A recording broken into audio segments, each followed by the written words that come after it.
todo o artigo 7º da Constituição da República. Mas, de qualquer forma, tem algumas questõezinhas constitucionais aqui que nós já vimos esse tema e a gente vai atender a elas também, porque vocês já conhecem o tema. Vamos lá. Uma questão de 2010, Procuradoria do Estado. Vamos lá. Deixa eu botar o meu vermelhinho aqui, eu gosto. Uma questão de 2010, Procurador do Estado do Amazonas. É direito dos trabalhadores urbanos e rurais, além de outros que visem a melhoria de sua condição social. Essas questões iniciais agora nós vamos encontrar no artigo 7º da Constituição da República. O artigo 7º da Constituição da República traz 34 incisos. Isso sempre cai em prova para a gente também. Eu, para estudar direito do trabalho, tenho que conhecer o artigo 7º da Constituição. Vamos lá. O repouso semanal remunerado, preferencialmente aos domingos e feriados. A lei fala de feriados? Não. Feriado, não, na verdade, a lei fala, mas não a Constituição da República. Feriado está na Lei 605 de 49. E aí ele colocou um feriado aqui que não consta no artigo 7º da Constituição da República. Isso aqui, não, né? B. A irredutibilidade do salário, salvo disposto em convenção ou acordo coletivo. Essa é a nossa resposta certa. Eu posso reduzir salários? Não. Salvo se houver acordo ou convenção coletiva autorizando. É o artigo 7º, inciso 6º da Constituição da República. O salário só pode ser reduzido mediante negociação coletiva. Vou olhar as outras só por desencargo. C. O seguro-desemprego em todas as hipóteses de extinção do contrato de trabalho? Não, gente. Eu só tenho seguro-desemprego na hipótese de dispensa involuntária, quando o empregado foi dispensado, quando a culpa é do empregador, ou numa rescisão indireta que a culpa é do empregador. Quando o empregado pede demissão, ou ele é dispensado por justa causa, aí não há o que se falar em seguro-desemprego, tá? 13º salário com base na remuneração proporcional, não, na maior remuneração do empregado. 13º salário, você está aqui em 4.090/62, é a lei do 13º salário. Em dezembro você tem que pagar o 13º salário, a segunda parcela, tá? A primeira tem que ser de fevereiro a novembro. Você encontra qualquer coisa de gratificação natalina, dá um pulo na lei 4.090/62, que instituiu a gratificação natalina. E licença gestante sem prejuízo do emprego e salário, com a duração de 150 dias, não 120 dias. A licença gestante, nós sabemos muito disso, que nós estudamos trabalho da mulher, e a licença gestante está no artigo 392. Tá? Então, resposta certa, B de bola. Segunda também, Procurador de Amazonas 2010. São direitos assegurados aos trabalhadores pela Constituição Federal de 88, exceto. Então, na verdade, tudo aí é direito do trabalhador, salvo uma hipótese que não é. A.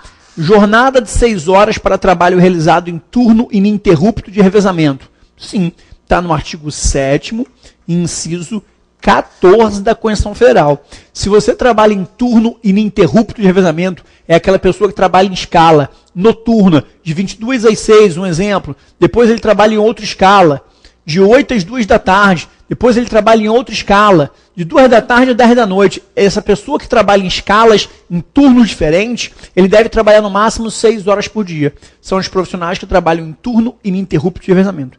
Tá certo essa, ele quer a falsa, ó, exceto. B. Reconhecimento de acordos e convenções coletivas. Perfeito, a própria Constituição da República determina o reconhecimento de acordos e convenções coletivas. V. C. Seguro contra acidentes de trabalho a cargo do empregador, sem excluir a indenização a que este está obrigado quando não ocorrer em dolo ou culpa. Perfeito. D. Proibição de trabalho noturno, perigoso ou insalubre a menores de 18 anos, e em qualquer hipótese, a qualquer trabalho a menores de 16. Se ele quer a falsa, acabamos de encontrar a falsa, porque vimos ontem em proteção ao trabalho do menor, que eu posso trabalhar a partir dos 16 anos, mas antes dos 16 anos, a partir dos 14, eu posso trabalhar como aprendiz. Tá? Aprendiz. E ele bota aqui proibido em qualquer hipótese a menor de 16. É proibido o menor 16, salvo na hipótese de aprendiz. Ele tinha que ter ficado atento a esse. Aqui essa é a falsa. E garantido o direito de ação quanto aos créditos resultantes da relação de trabalho, com prazo personal de 5 anos para os trabalhadores urbanos e rurais, até o limite de 2 anos após a extinção do contrato. Esse é o artigo 7º, inciso 29 da Constituição Federal. A partir da ruptura do contrato de trabalho, os senhores têm 2 anos para ingressar em juízo, podendo cobrar os últimos 5 anos. É a famosa prescrição bienal para frente e prescrição quinquenal para trás, com exceção o FGTS, que você pode cobrar os últimos 30 anos. Tá? Vamos lá, questão número 3. Luan completa 18 anos no próximo ano e gostaria de, na data do seu aniversário, realizar uma grande viagem com seus amigos. Porém, como não possui recursos financeiros suficientes para pagá-la, resolve procurar um emprego na cidade de São Paulo. Então, se ele completa 18 anos no próximo ano, Luan tem 17 anos. Pode-se afirmar que Luan, antes do seu aniversário de 18, aí você tem que ver onde que ele pode trabalhar antes dele completar 18 anos. Ele pode trabalhar? Pode, mas tem algumas restrições. Não pode horário noturno, não pode ambiente insalubre, não pode perigoso, não pode ambiente prejudicial à sua formação moral. Vamos lá. Enquanto ele não completar 18 anos, não poderá laborar em locais e serviços perigosos ou insalubres e também não poderá realizar trabalho noturno, ou seja, aquele compreendido entre as 22 horas de um dia e as 5 horas do dia seguinte, por ser vedado o trabalho noturno insalubre e perigoso aos menores de 18 anos. Essa é a resposta absolutamente correta. Tá? Eu vou olhar as outras só por desencargo, mas já identifiquei a resposta certa aqui. B. Não poderá exercer qualquer tipo de atividade laboral, tendo em vista que é proibido o trabalho do menor de 18 anos, salvo na condição de aprendiz a partir dos 14. Não, é proibido o trabalho do menor de 16. Tá? Aqui está errado. C. Poderá realizar trabalho noturno, ou seja, aquele compreendido entre as 22 horas e as 5 horas do dia seguinte, tá certo? Poderá? Não, não poderá, gente. Menor, ele tem 17 anos, não poderá. Aqui já está errado. D. Não poderá realizar trabalho noturno, ok. Ou seja, aquele compreendido entre as 22 horas do dia e 5 horas do dia seguinte, ok. Mas poderá realizar trabalho insalubre. Não, gente. Não poderá nem noturno, nem insalubre.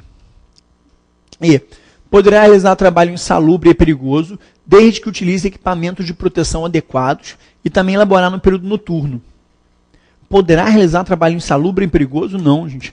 Menor de idade não pode trabalho insalubre, perigoso, noturno ou prejudicial à sua formação moral. Não pode fazer horas extras. Lembrar de tudo isso, tá?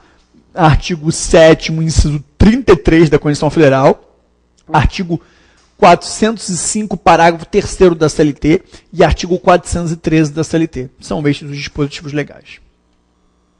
Vamos para a próxima. Vamos entrar aqui agora no nosso direito de greve, que greve é a lei 7783/89. Tá? Marta é empregado da empresa R, que atua no comércio de peças automobilísticas. Já pergunto logo a você, comércio de peças automobilísticas, casa de autopeça, é atividade essencial? Não. Então, se Marta quiser entrar em greve, ela vai ter que comunicar com 48 horas de antecedência ou 72 horas.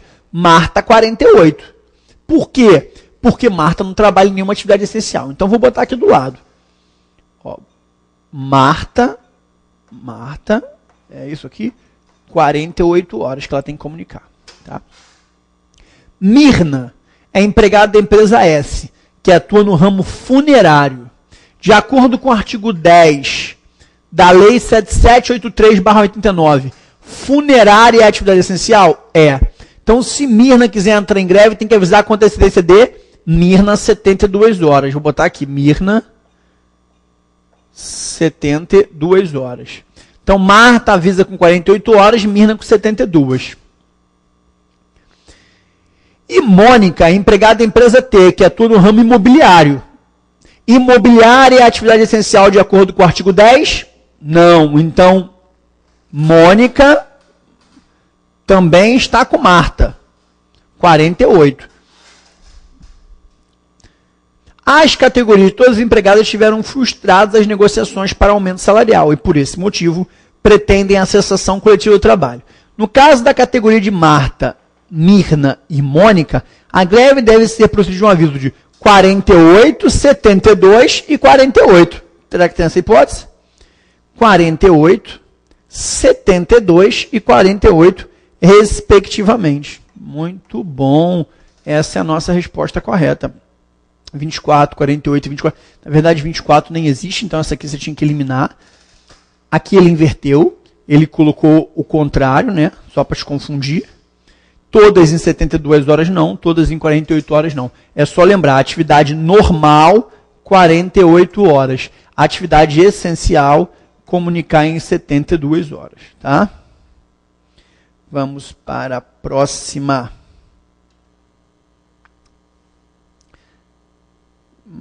Tá, deixa eu ver. Foi essa aqui. Vamos lá. Em relação à greve na iniciativa privada, é correto afirmar, de novo, o Procurador de Amazonas de 2010, greve na iniciativa privada, primeira coisa que eu remeto, 7783/89. Vamos lá. São assegurados aos grevistas, dentre outros direitos, de acordo com a lei de greve, a remuneração pelos dias parados decorrentes da greve considerada lícita. Não! Falso!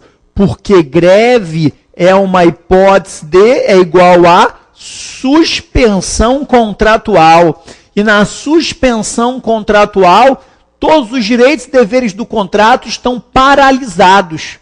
Ou seja, o empregado não tem que trabalhar, mas o empregador também não tem que pagar salários. Ele só paga salário se quiser. Então, a greve ser lícita ou abusiva não faz menor diferença no que se refere a pagamento de salários. Mesmo que a greve seja lícita, o empregador não está obrigado a pagar salários porque o contrato está suspenso. Ele só paga se quiser. E a questão A fala que ele está obrigado a remunerar. Essa questão, a opção A está errada. Vamos para B. B. Considera-se legítimo o exercício do dia de greve, a interrupção coletiva, temporária e pacífica. Opa, tá boa essa.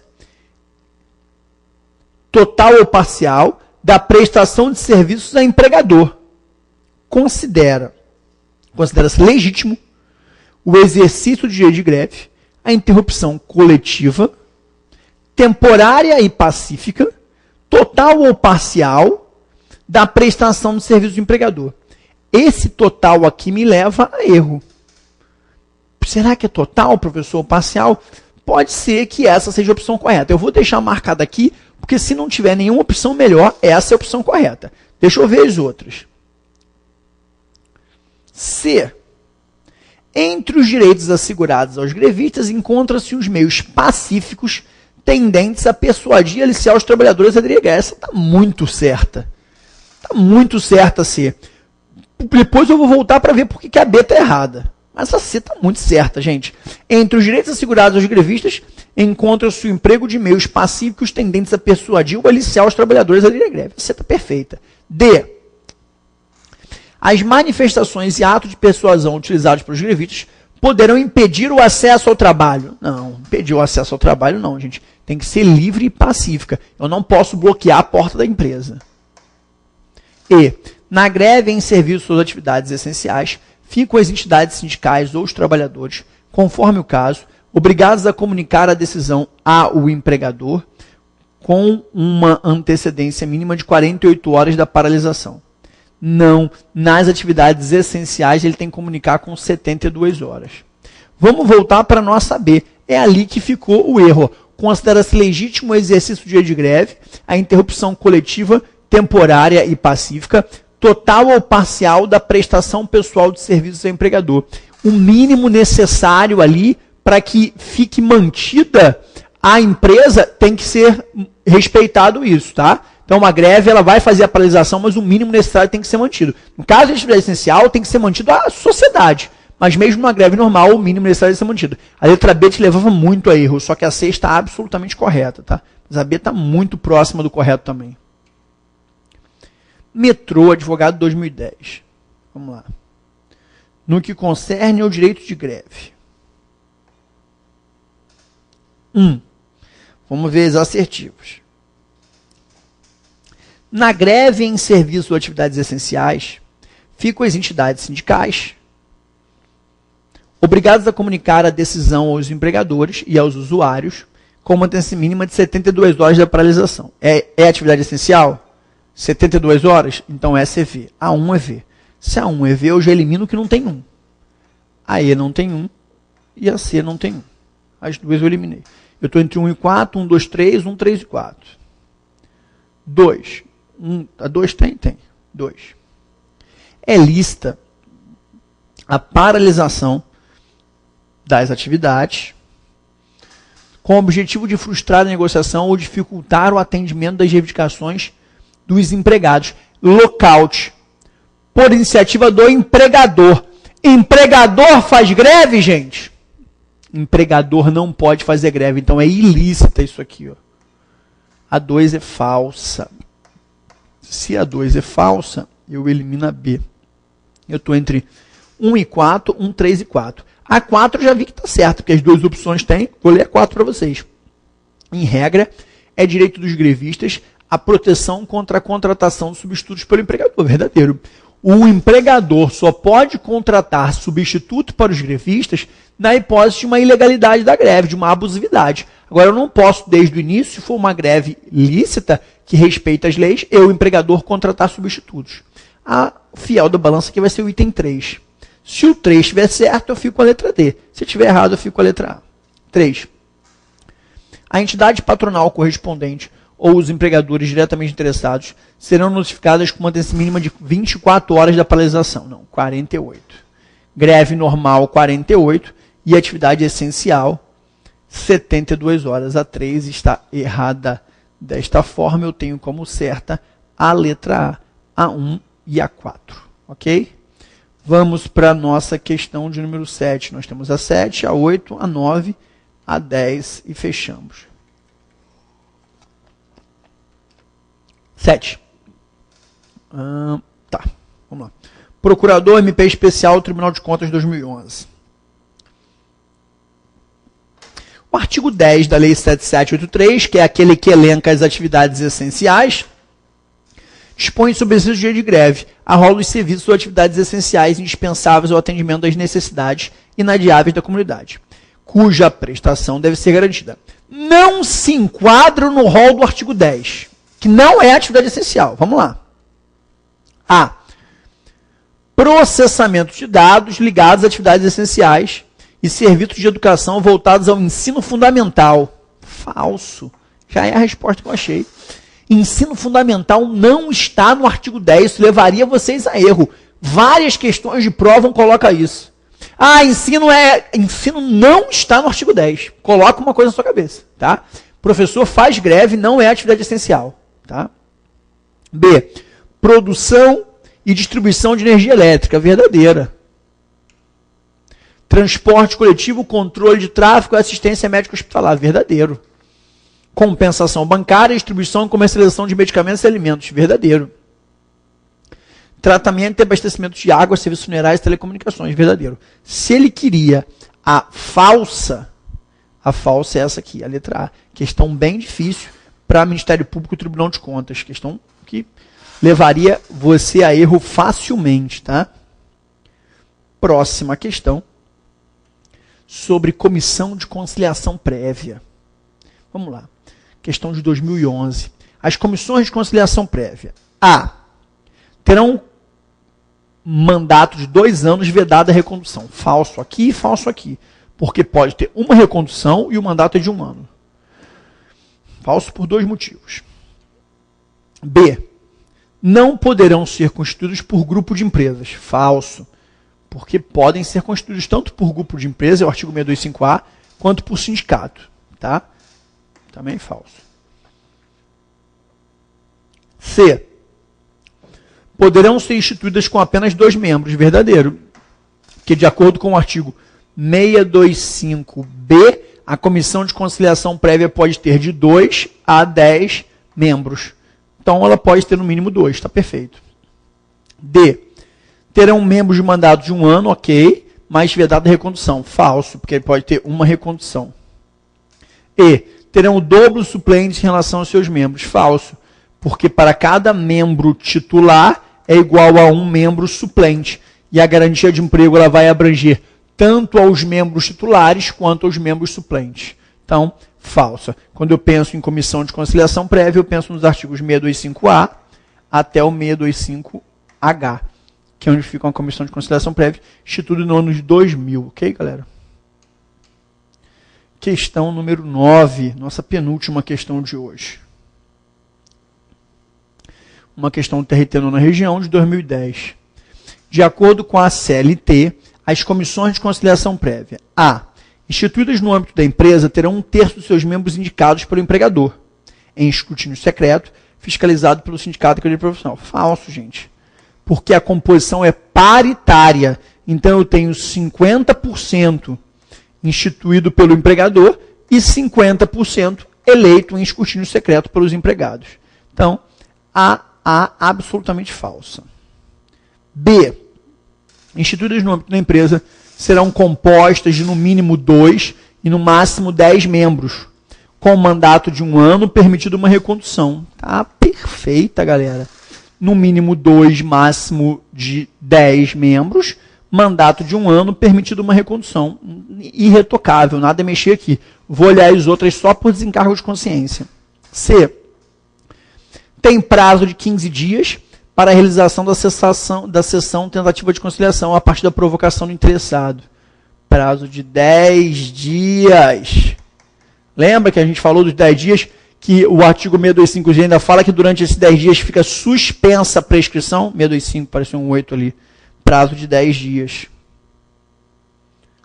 D. Devem possuir caráter intersindical, sendo vedada a constituição por grupos de empresa. Falso. Ela pode ser tanto intersindical quanto realizada por grupos de empresa. Artigo 625A. Tá? E E. São órgãos administrativos cujo objetivo é a tentativa de conciliação entre empregados e empregadores, sendo que o seu termo de conciliação não possui caráter de título executivo judicial. Falso.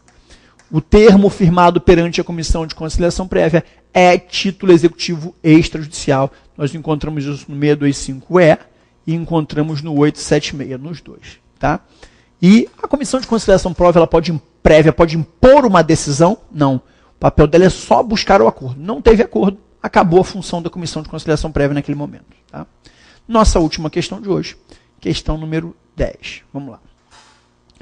De acordo com a CLT, as comissões de conciliação prévia. As questões de comissão são sempre bem simples, é a letra da lei, galera. A. Tem prazo de 10 dias para a realização da sessão de tentativa de conciliação a partir da intimação da parte contrária. Não.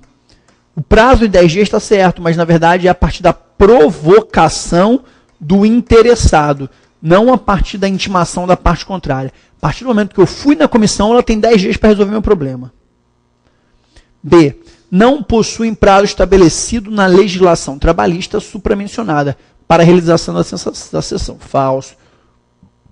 O prazo é de 10 dias. C.